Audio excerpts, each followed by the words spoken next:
Welcome to Lesson 3, Chapter 3. This chapter discusses malicious attacks, threats, and vulnerabilities, and this is PowerPoint Part 1. The learning objective is to describe how malicious attacks, threats, and vulnerabilities impact an IT infrastructure. The key concepts are about malicious software and countermeasures, common attacks and countermeasures, social engineering and how to reduce risks, threats and types of attacks on wireless networks, and threats and types of attacks on web applications. Now, malicious activity has been on the rise. They give some data here about, from 2013, both public and private sectors. And they just mentioned that in 2013, China was the top country of origin for cyber attacks, and the US was second at 10%. But here's some summary data from the idtheftcenter.org, ITRC, which is the Identity Theft Resource Center. And obviously the site wants you to download the report, but the data there is still visible. Last year, the total number of breaches reported in 2018 were down since 2017 to 23%. Now these are reported, but the number of consumer personally identifiable information records that were exposed was up to 126% from 2017. It's kind of hard to see the data there because they want you to download the report, but they list an annual amount of 134 breaches with over 3.2 million records exposed in 2018. And in 2017, there were 135 breaches, it looks like, but only 1.7 million records exposed. Here's more data I found online. This is on types of breaches. Last year, system misconfiguration. That means people don't know what they're doing when they configure their software, with their hardware devices or their software. That was 6% of the breaches came from that. 11% from stolen or lost device of records.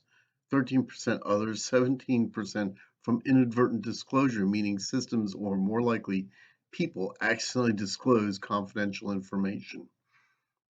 34% came from phishing. Of that, 32% occurred from remote access, 24% other, 20% what they call W2 scam, 18% from ransomware, and 6% from automated information exfiltration. Now, when you see that 34% came from phishing attacks, people are still susceptible to social engineering. So don't click on those emails or email attachments. Delete any kind of phishing email you see in your inbox and don't respond to it. Well, to round it out, 19% came from network intrusion, 38% of that came from ransomware, 29% other, 17% automated information exfiltration, and 16% from remote access.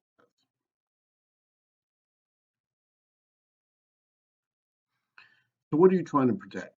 You're trying to protect your customer data, the personally identifiable information, or PII, name, address, social security number, date of birth, cardholder data. You're trying to protect um, IT assets and infrastructure, hardware, software, and services, intellectual property, trade secrets and patents, finances and financial data, service availability, the uptime for computing services and software. It also creates an opportunity cost, the amount of dollars a company loses to downtime. If your system's down, a customer can't reach our website, we're losing business. And of course, your reputation of your organization or company, corporate compliance and brand image is important. There have been plenty of companies that have gone out of business or had their business significantly reduced after a breach. Think of it, Equifax still provides credit monitoring and credit to those people who were breached, but they're still a credit bureau. They still issue credit scores, and yet their name has become synonymous with a very large breach, and I'm sure that's something they would rather not have their name associated with. So what are you trying to protect? We already talked in previous two chapters about the 7 domains of an IT infrastructure, and you have to protect each of the 7 domains of it. While some of the domains may be protected by different technical solutions, firewalls, for example, for the LAN to WAN domain, VPNs for remote access, all have to be protected by policies that dictate what is acceptable or required activities and procedures which give employees the step-by-step method of enacting those policies. Now, whom are you trying to catch? Well, we've already talked about some of these people before. The black hat hacker tries to break IT security and gain access to systems with no authorization or to prove technical prowess. Black hat hackers generally develop and use special software tools to exploit vulnerabilities. They may exploit holes in systems, but generally do not attempt to disclose vulnerabilities they find to the administrators of those systems. White hat hackers, also called an ethical hacker, is an information systems security professional who has authorization to identify vulnerabilities and perform penetration testing. The difference between white hat hackers and black hat hackers is that white hat hackers will identify weaknesses for the purpose of fixing them, and black hat hackers will find weaknesses just for the fun of it or to exploit them. Then you have the gray hat hackers, a hacker who will identify but not exploit discovered vulnerabilities, yet may still expect a reward for not disclosing the vulnerability openly. I found it, I won't disclose it, but give me a reward for that. And lastly, crackers. They have a hostile intent, possess sophisticated skills, and may be interested in financial gain. Most likely they are. Crackers represent the greatest threat to networks and information resources. So basically, dividing this into hackers and crackers, it is the crackers that are the people that are most likely the criminals. Attack tools. So we're going to talk about various different attack tools that hackers use, and sometimes defenders can use in reverse, if you will. And the first thing can be used by a defender in reverse, a protocol analyzer, a sniffer, which Wireshark is. A program that enables a computer to monitor and capture network traffic, whether on a local area network or a wireless network. And of course, if you're the defender, you could use this to see if somebody's trying to attack you. Sniffers run in what we call promiscuous mode, which means that every data packet can be seen and captured by the sniffer. Sniffers decode the frame and IP data packet, allowing you to see the data in clear text if it hasn't been encrypted. Port scanners, a tool used to scan IP host devices for open ports that have been enabled. Your most common ports, such as the 21 for FTP, 25 for SMTP, and 80 for HTTP, will always be enabled.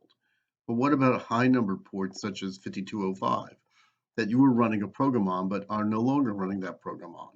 You have to close that port, or somebody will find it and somebody will exploit it because they see that here's an open port with no servers running on it. It's my way into your network.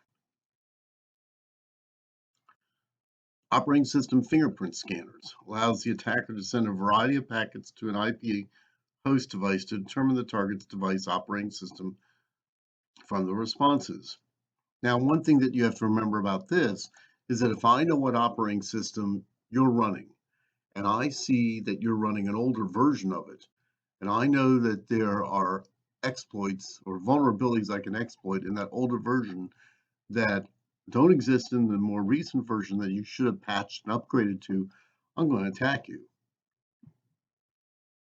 Vulnerability scanners. This is a program that is used to identify and, when possible, verify vulnerabilities on an IP host device. Then it compares known software vulnerabilities in its database to what it just found. Exploit software exploits a discovered weakness. War dialers, program that dials telephone numbers looking for a computer on the other end, not in great use today. Password crackers works in two ways: brute force attack on cryptographic hashes stored on a system, or a dictionary attack, which often attempts attacks on actual words. and keystroke loggers, which used to be physical devices attached to a computer, although it's hard to do now because you have to gain access to the computer itself. Now they're mostly software that gets downloaded, and of course, we know they record every keystroke that you type in.